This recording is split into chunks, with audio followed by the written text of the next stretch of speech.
বাংলাদেশকে নিয়ে টানাপোড়েন করছে এই তিন দেশ। ভারতের গুরুত্ব না বুঝলে বাংলাদেশেরই ক্ষতি। যুক্তরাষ্ট্র মিথ্যে ভয় দেখাচ্ছে বাংলাদেশকে।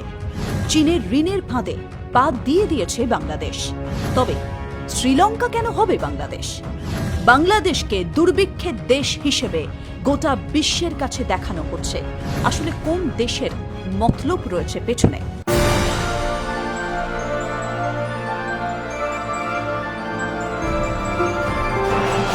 শ্রীলঙ্কার পর বারবার বাংলাদেশকে শিরোনামে আনা হচ্ছে। শ্রীলঙ্কার মতো করুণ পরিণতি হবে বাংলাদেশের। গোটা বিশ্বের কাছে বাংলাদেশের দুর্ভিক্ষের ছবি যেন এখন থেকে এঁকে দেওয়া হচ্ছে। এটা ঠিক, কয়েকটা ক্ষেত্রে শ্রীলঙ্কার সাথে বাংলাদেশের মিল পাওয়া যায়। তা বলে বাংলাদেশকে এখন থেকে শ্রীলঙ্কার সাথে তুলনা করা কতটা সমীচীন হচ্ছে সেটা নিয়েই আলোচনা হচ্ছে গোটা বিশ্বে। বাংলাদেশও এই বিষয়টা নিয়ে আলোচনা করতে চাইছে, কারণ শ্রীলঙ্কার মতো অবস্থা ভারতের হতে পারে এটাও বলা হচ্ছে। এর থেকেই কূটনৈতিক মহল বলছে বাংলাদেশ আর ভারতকে চক্রান্ত করে দুর্ভিক্ষের ছবির তকমা লাগিয়ে দেওয়া হচ্ছে এখন থেকে। তাহলে কোন দেশ রয়েছে ভারত আর বাংলাদেশের এই দুর্ভিক্ষের ছবি সামনে আনার পেছনে? সেটাই প্রকাশ্যে এই রিপোর্টে।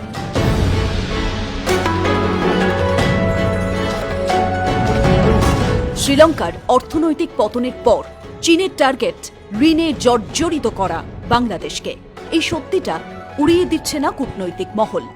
বাংলাদেশের মতো দক্ষিণ এশিয়ার দেশগুলোর জন্য এক ধরনের সতর্ক বার্তা দেওয়া হয়েছে। দ্বিপাক্ষিক সম্পর্ক জোরদার করার প্রয়াসে বাংলাদেশকে বিপুল পরিমাণে ঋণ দিচ্ছে বেজিং। কিন্তু যুক্তরাষ্ট্র একটু বেশি আগ্রহ দেখিয়ে গোটা বিশ্বের কাছে বাংলাদেশকে দুর্ভিক্ষের শিরোনামে তুলে দিচ্ছে এখন থেকে। যুক্তরাষ্ট্র বাংলাদেশকে চীন থেকে দূরে সরে যাওয়ার পরামর্শ দিচ্ছে। শুধুমাত্র বাংলাদেশের ভালো চেয়ে যে যুক্তরাষ্ট্র এমন পরামর্শ বাংলাদেশকে দিচ্ছে না, তা গোটা বিশ্ব জানে। যুক্তরাষ্ট্র চাইছে কৌশলে বাংলাদেশে অর্থনৈতিক কাঠামো আরও মজবুত করতে, কারণ যুক্তরাষ্ট্র বুঝেছে বাংলাদেশের ওপর এবার অনেকটাই তাকে নির্ভর করতে হবে। তাই এখন থেকে নিজেদের আখের গুছাতে চাইছে যুক্তরাষ্ট্র। ভারতকে পেছনে ফেলে বাংলাদেশের সাথে বন্ধুত্বের সম্পর্কে অনেক এগিয়ে থাকার চেষ্টা করছে ওয়াশিংটন।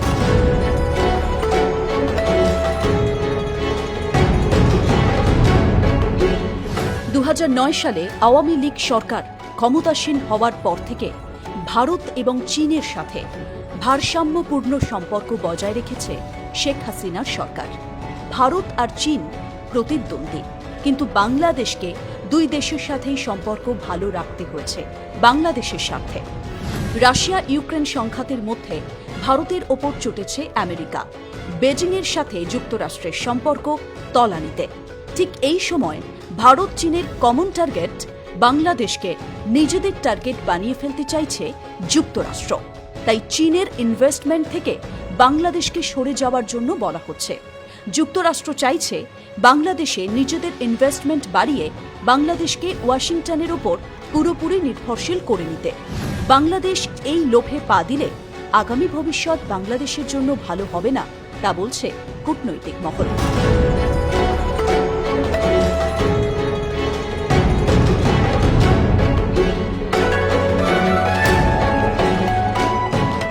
ভারতের সাথে শেখ হাসিনা সরকারের সম্পর্ক রাজনৈতিক এবং নিরাপত্তা ইস্যুর সাথে সম্পর্কিত, আর বেজিংয়ের ওপর বাংলাদেশকে ভরসা করতে হয় পুরোপুরি অর্থনৈতিক কারণে। উত্তর পূর্বাঞ্চলের বিচ্ছিন্নতাবাদীদের দমনের ক্ষেত্রে শেখ হাসিনা সরকার ভারতকে সহায়তা করেছে, এটা ভারত অস্বীকার করে না। এটা মনে রাখা জরুরি, ভারতের সাথে বাংলাদেশের যদি কোনো বৈরিতা তৈরি হয় তবে কোনোভাবেই বাংলাদেশ এগোতে পারবে না কোনো ক্ষেত্রে। ভারতের সাথে চীনের অর্থনৈতিক সম্পর্ক অনেকটা জড়িত, যে কারণে বেজিং ভারতকে সাইড করে দিয়ে নতুন 26টা প্রকল্পের সূচনা করেছে বাংলাদেশে। চীন ধীরে ধীরে ব্যবসায়িক ক্ষেত্রে বাংলাদেশে সবচেয়ে বড় অংশীদার হয়ে উঠছে, যা সহ্য করতে পারছে না এবার যুক্তরাষ্ট্র। বৈশ্বিক অনেক নীতির ক্ষেত্রে বাইডেন 180 ডিগ্রি ঘুরে দাঁড়িয়েছে। ভারত মহাসাগরে যুক্তরাষ্ট্র নিজেদের প্রাধান্য বজায় রাখতে চায়, ইন্দো প্যাসিফিক কৌশলগত জোটে, তাই বাংলাদেশকে নিতে চায় যুক্তরাষ্ট্র। বাংলাদেশ সমরাস্ত্রের জন্য বরাবর বেজিংয়ের উপর নির্ভরশীল ছিল, কিন্তু সাম্প্রতিক কিছু ক্ষেত্রে দেখা যাচ্ছে বাংলাদেশ সমরাস্ত্রের ব্যাপারে যুক্তরাষ্ট্রের উপরেও নির্ভর করছে। তাই বেজিংও এদিকে বুঝেছে বাংলাদেশ হাতের বাইরে যাওয়ার আগে বেশি বেশি টোপ দিতে হবে বাংলাদেশকে। অর্থনৈতিক টোপ দিয়ে বাংলাদেশকে ঋণের জালে জর্জরিত করার চেষ্টা চালিয়ে যাচ্ছে বেজিং, আর সেই চাল ভেস্তে দেওয়ার চেষ্টা করে যাচ্ছে যুক্তরাষ্ট্র। এভাবেই দোটানার মধ্যে ফেলার চেষ্টা করা হচ্ছে বাংলাদেশকে। বাংলাদেশে বিমান বিধ্বংসী মিসাইল রক্ষণাবেক্ষণ ব্যবস্থা প্রস্তুত করছে চীন, এমন তথ্য ছড়িয়ে পড়েছে। তবে ঢাকা বা বেজিং কোনো পক্ষই আনুষ্ঠানিকভাবে মিসাইল রক্ষণাবেক্ষণাগার প্রতিষ্ঠার কথা স্বীকার করেনি এখনো। যদি এই তথ্য সত্যি হয়, তবে ভারত আবার এটাকে ভালো চোখে দেখছে না। এটা বেজিংয়ের বাড়াবাড়ি হিসেবেই দেখছে ভারত। একটি রিপোর্টে উল্লেখ করা হয়েছে 2016 সালে বাংলাদেশ তার নৌশক্তি বাড়াতে চীনের কাছ থেকে $203 মিলিয়ন ব্যয়ে 2টো সাবমেরিন কিনেছে। চীনের সাথে বাংলাদেশের পার্টনারশিপ বাড়াচ্ছে বেজিং। বাংলাদেশের জন্য অবশ্যই বর্তমানে এটা ভালো হলেও ভবিষ্যতে এটা খারাপ প্রভাব ফেলতে পারে, তা বলছে কূটনৈতিক মহল। যদি না বাংলাদেশ সরকার এখন থেকে সমস্ত বেজিংয়ের ঋণ বিষয়ে উপযুক্ত ব্যবস্থা গ্রহণ না করে রাখে, তাহলে যে কোনো সময় ঋণের দায়ে ফাঁসিয়ে দিতে পারে বেজিং বাংলাদেশকে।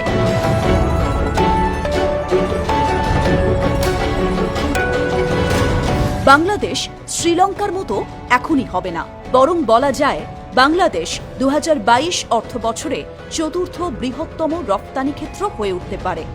কোরিয়া, জাপান, চীন এবং ভারত সবাই বাংলাদেশে অর্থনৈতিক বিনিয়োগ করতে চাইছে বর্তমানে।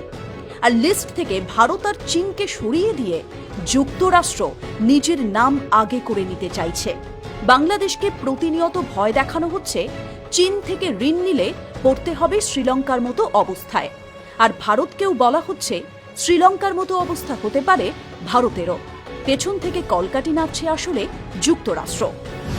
বাংলাদেশ ভাবছে মার্কিন যুক্তরাষ্ট্র এবং চীনের মধ্যে বাণিজ্য যুদ্ধের পাশাপাশি ভারত আর চীনের মধ্যে ক্রমাগত টানাপোড়েন থেকে বাংলাদেশ লাভবান হয়ে যাচ্ছে, কারণ বেজিং বাংলাদেশকে অনেক বেশি ঋণ দিতে চাইছে। পুরো বিষয়টা সম্পূর্ণ সত্যি নয়, বরং বেজিং বাংলাদেশকে বেল্ট অ্যান্ড রোড ইনিশিয়েটিভে যোগদান করিয়ে অর্থনৈতিক উপকারের প্রতিশ্রুতি দিয়ে যে কোনো দিন বিপদে ফেলতে পারে। তাই ভারত বারবার বাংলাদেশকে সতর্ক করছে। 2015 সালের জুন মাসে নরেন্দ্র মোদী ঢাকায় গিয়ে 24টা চুক্তি স্বাক্ষর করে এসেছিলেন হাসিনা সরকারের সাথে। পরে আরও চুক্তি নিয়ে আলোচনাও করেন মোদী, আর এরপর বেজিং সরকার 26টা চুক্তি স্বাক্ষর করে দেয় বাংলাদেশের সাথে। এর থেকেই বোঝা যায় ভারতের সাথে টক্কর দিচ্ছে বেজিং। আর এই কঠিন সময়ে বাংলাদেশকে বাঁচতে হবে। বাংলাদেশের আসল বন্ধু কে? যুক্তরাষ্ট্রের পর বিশ্বের দ্বিতীয় বৃহত্তম অর্থনীতি বেজিংয়ের। কোনো কোনো ক্ষেত্রে যুক্তরাষ্ট্রকেও অতিক্রম করে এগিয়ে যাচ্ছে বেজিং, যা আবার সহ্য হচ্ছে না এদিকে যুক্তরাষ্ট্রের। তাই বাংলাদেশকে নিয়ে টানাপোড়েন শুরু করে দিয়েছে 3 দিক থেকে 3 দেশ। খাদ্য উৎপাদনে বাংলাদেশ বিশ্বসেরা 5টা দেশের একটি দেশ। তাই যুক্তরাষ্ট্র বাংলাদেশকে যে ভয় দেখাচ্ছে বাংলাদেশের মানুষ না খেতে পেয়ে মারা যাবে, এমনটা সত্যি হওয়ার আশঙ্কা নেই। যুক্তরাষ্ট্র নিজেও জানে, বরং পোশাক শিল্পের বাজার ধীরে ধীরে দখল করে নিচ্ছে বাংলাদেশের গার্মেন্টস মালিকরা। মার্কিন রিটেলার প্রতিষ্ঠানগুলো এখন বাংলাদেশমুখী, তাই নানা কারণে বাংলাদেশকে হাতে রাখার ইচ্ছে যুক্তরাষ্ট্রের। এবার বাংলাদেশকে সিদ্ধান্ত নিতে হবে কিভাবে তারা উন্নয়ন করবে, কোন দেশের উপর ভরসা করবে এবং কোন দেশের চক্রান্তে পা দেবে।